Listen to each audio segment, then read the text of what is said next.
Skin దగ్గర కనుక infection వస్తే దాన్ని ఈ స్కిన్ టైట్గా ఉంటేనేమో దాన్ని ఫైమోసిస్ అంటారు. ఈ టైట్గా ఉన్న స్కిన్ దగ్గర ఇన్ఫెక్షన్ కనుక వస్తే దాన్ని బెలనైటిస్ లేదా బెలనోపోస్తైటిస్ అంటారు. సో ఎప్పుడైతే ఈ స్కిన్ టైట్గా ఉండి ఫ్రీగా వెనక వెళ్ళక సెక్షువల్గా కలిసినప్పుడు ఇన్ఫెక్షన్స్ వస్తాయో చాలామందిలో ఈ ఇన్ఫెక్షన్స్ వల్ల స్లోగా ఈ టిప్ దగ్గర ఉన్న ఇన్ఫెక్షన్ కాస్త చాలామందిలో ఈ యూరిన్ వచ్చే ట్రాక్ ద్వారా బ్లాడర్కి వెళ్ళిద్ది. ఈ బ్లాడర్లో కనుక ఇన్ఫెక్షన్ వచ్చినట్లయితే దానివల్ల యూరిన్ రిపీటెడ్గా వెళ్ళటము, పాస్లో మంట రావటము అండ్ పాస్ పోసుకున్న తర్వాత మిగిలిపోయినట్లు ఉండటము లాంటి ఇబ్బందులు ఎదుర్కొంటూ ఉంటారు. అండ్ దానికన్నా ముఖ్యంగా ఈ యూరిన్ వచ్చే ట్రాక్ ద్వారా ఇన్ఫెక్షన్ కొన్నిసార్లు ఈ ప్రోస్టేట్ గ్లాండ్కి ఎంటర్ అయ్యిద్ది అనమాట.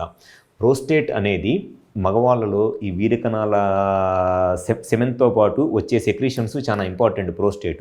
సో యూరిన్ వచ్చే ట్రాక్ ద్వారా ఇన్ఫెక్షన్ కనుక ప్రోస్టేట్లో కానివ్వండి లేకపోతే సెమినల్ వెసికిల్స్లో కానీ ఇన్ఫెక్షన్ వచ్చిందనుకోండి, ఇద్దరు ప్రోస్టేట్లో కానీ సెమినల్ వెసికిల్స్లో కానీ ఈ స్కిన్ దగ్గర నుంచి ఇన్ఫెక్షన్ వస్తే దానివల్ల వీరకణాల కౌంటు కదలికలు తగ్గిపోతాయి. వీర్యం అనేది చాలా కొంచెమే వచ్చింది అండ్ ఈ వీర్యం వచ్చే ట్యూబ్ కూడా బ్లాక్ అయిపోయింది అనమాట చాలామందిలో ఇన్ఫెక్షన్స్ రావటం వల్ల.